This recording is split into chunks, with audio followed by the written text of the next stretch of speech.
Hi, welcome back ladies and gentlemen. This is Talibah Zues once again, and today's video we're going to talk about the second Hermetic principle. So remember we were talking about Hermetic principles and there's 7 of them.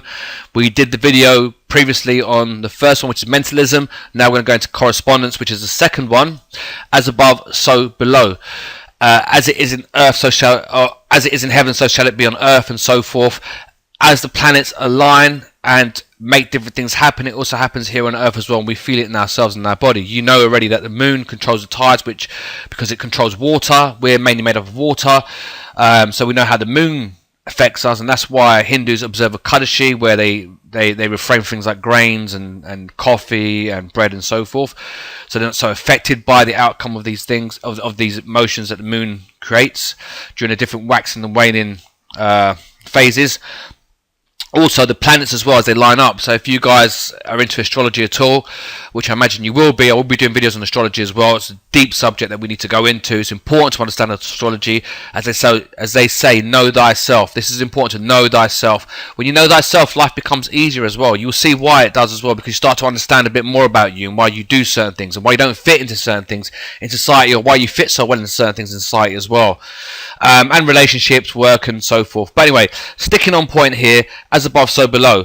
So I'm not going to go into planetary alignments today. I'm not going to go into things like Fibonacci, sacred geometry, vortex mathematics, and these types of things to see how patterns align with patterns down here.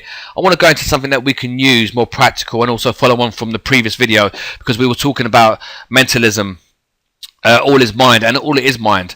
So we're going to stick that theme as well going forward on this. So all is mind. As you think, so shall you see, and it's a good way to view it. So look at your thoughts. What are your thoughts like? If your thoughts are mainly thoughts of things that where you focus on things like problems and issues and things going wrong and stuff like that, then typically you're going to see the same thing on the outside.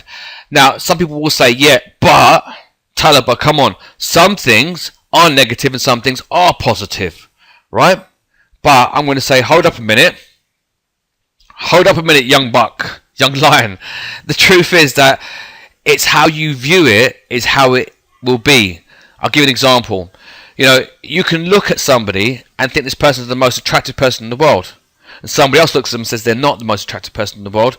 Actually, they're just alright, or they're not all that, and so forth. Who's right and who's wrong?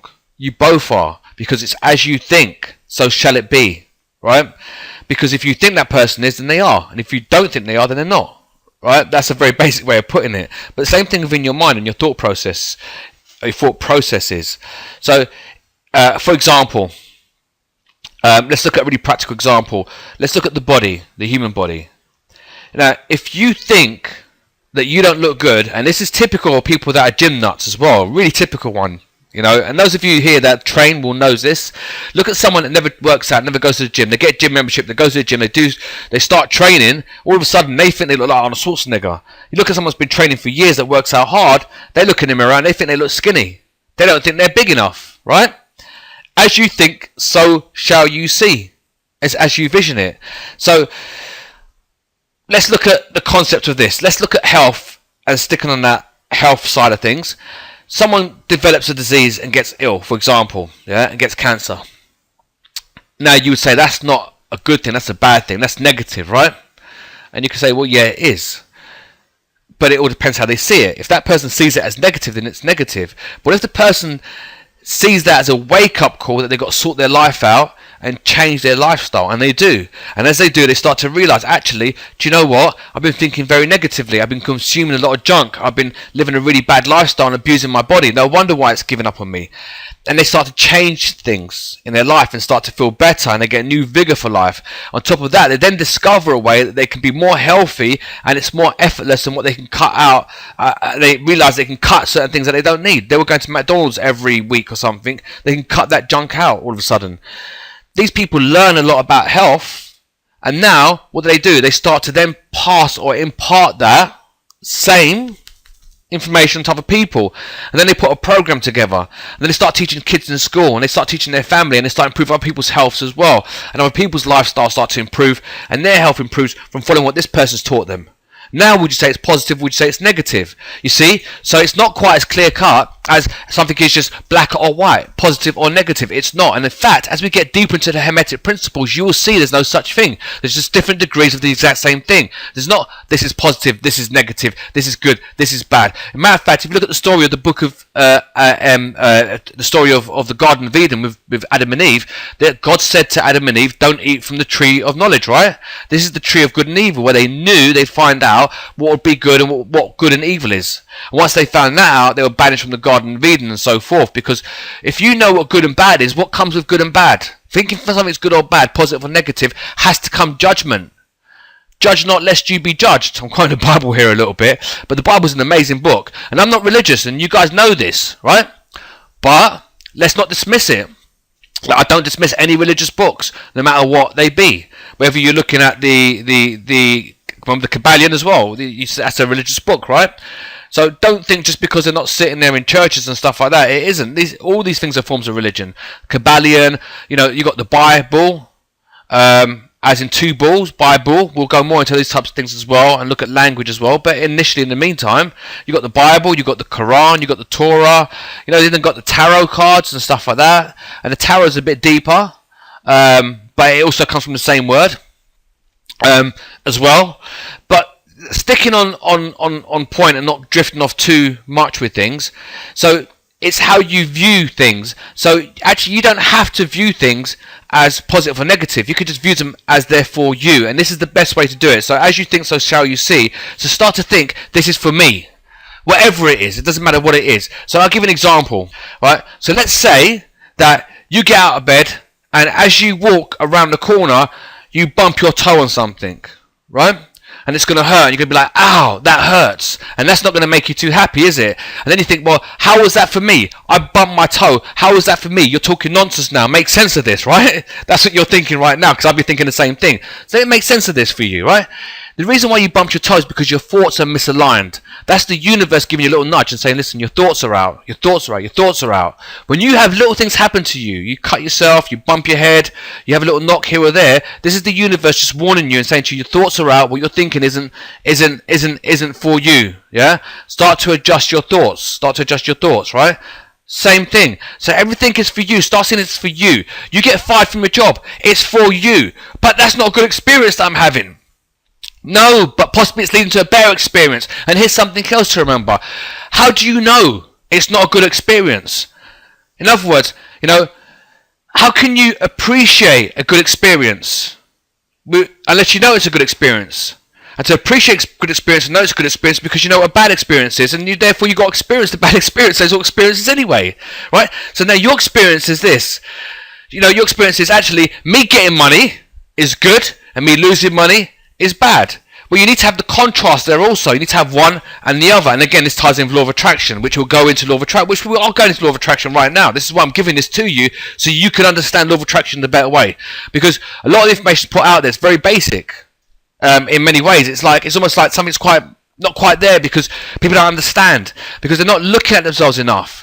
Right? Because everybody's selling something. That's the problem. Everybody's selling. When everybody's selling something, guess what they're selling? They're selling the easy way.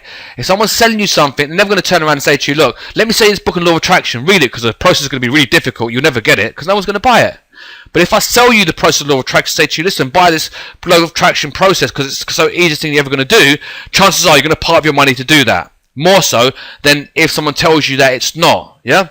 So again, back to your thoughts. So this is just a little tip, a little hint, a little trick for you. This is something that I learned. And by the way, the stuff that I'm teaching you here, so you know, and everything that I'm teaching is because I've experienced it firsthand, and I'm going through it. Been through it. And times when you've been through things, when you've been at your lowest or you've been down, because it's for you to be low, so you can be high, right? It's for you to start seeing, this is for me, this was guiding me. When we get to astrology as well, you'll see how these things are guiding you. And that's what it is. So start seeing it as above, so below. It's correspondence. They're corresponding with you. It's guiding you. It's letting you know. It's showing you the way. Yeah, this is for you. I don't like what I'm seeing right now. Okay, then you might need to make an adjustment, because this is for you, this experience. It's not for me, it's for you, right? Then you say, I like what I'm seeing here. Right, there you go. Think more of that. be more on that track. So for example, you know, somebody starts painting the picture and it's like, how long have you been painting for? Well, I've been painting for hours. And it's like, don't you want to rest? It's like, no, I'm so consumed in this, I'm having so much fun, I love it, right? And you're loving it, right? What are you doing now? You're in your element. That means the universe is showing you, this is what's for you, do more of it. You see? Right? But now you might turn around and say, well, what am I doing now? Now I'm cleaning up, for example, yeah, and I'm washing the floor, mopping the floor, whatever it is, and you might think, I just don't enjoy doing this, right? Just as a contrast, right? You might say, I don't enjoy doing that. How's that for me, right? Because if you know what you don't enjoy doing, you can know what you do enjoy doing. But you still got stuff to do. There's a doing that needs to be done. You still have to clean the house, right? You don't live in the mess, you don't live in dirt, because if you do that, if the place is dirty, then what are you thinking? Again, as above, so below. It's all a reflection, right? So look, what I'll do is I'll wrap it up here. Hope you guys have enjoyed this. I hope it makes sense. Hope you can take this information and start implementing it and using it and start getting the kind of successes that you deserve in life, because we're not here to suffer. We are here to gain things and to have a good life, and it's entitlement just not for me or him or her, but for everybody, for all of us. And actually, if any of you are in a point whereby, a stage whereby you feel really, really down and you're at your lowest, yeah, guess what? The high is waiting to come also, because it is still, and when we get to the other magic principles, you'll understand why, right? Because we've got rhythm and we've got polarity and so forth as well. So if anything is down, start using these techniques that improve things for you, and believe you me when I tell you, the better things are yet to come. You know, nothing lasts forever, right? So anyway, we'll wrap up there, and I'll see you guys in the next video. Thanks for listening. Peace.